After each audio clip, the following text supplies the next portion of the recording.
তো এই দেখো বন্ধুরা, এখন হচ্ছে এই যে কড়াই শাক বাছছি। এই যে এইদিকে বেছে বেছে রাখছি আর কি। কড়াই শাক ভাজা হবে, এঁচোড় হবে। এঁচোড়টা কাটা হয়ে গেছে, শাকটা বাছছি, ভাতও হয়ে এসছে। তো এঁচোড় হবে, এই যে ভেজে রাখছি।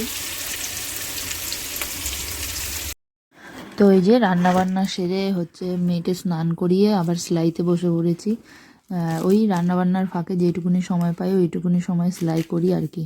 আর নাহলে রাত জেগে, তা না হলে তো সময় পাওয়া যায় না। দুটো বাচ্চা দেখে ঘরের সমস্ত কাজ করে যেটুকুনি আর কি সময় পাই। আর তোমাদেরকে যে বলেছিলাম যে এই যে ব্লাউজগুলো শেয়ার করব, তো এই যে সেই ছোট বাচ্চাটার হচ্ছে লেহেঙ্গার ব্লাউজ।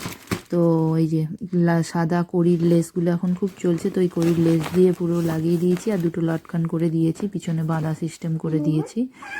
আর এই হচ্ছে লেহেঙ্গাটা। তো লেহেঙ্গাটা শুধু সাইড দিয়ে সেলাই করে আর দড়ি দিয়ে লটকান করে দিয়েছি। তো কেমন লাগছে তোমাদের অবশ্যই কিন্তু কমেন্ট করে বলবে। আর যে দুটো ব্লাউজ করতে করতে শেয়ার করব বলেছিলাম, তো এই হচ্ছে সেই দুটো ব্লাউজ, মানে পাশের বাড়ির এক দিদি এবং তার মেয়ের। তো এটা হচ্ছে মেয়েটার, মানে দুজনেরই কালার প্রায় সেমই, একটু লাইট আর একটু ডিপ এরকম।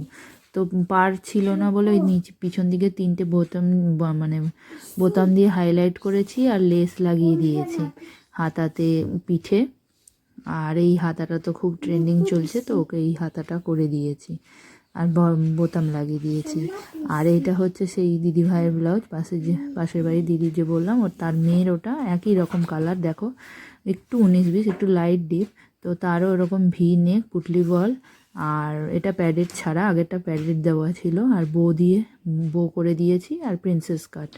তো কোন ডিজাইনটা তোমাদের সবচেয়ে ভালো লাগলো তোমরা কিন্তু অবশ্যই কমেন্ট করে জানাবে।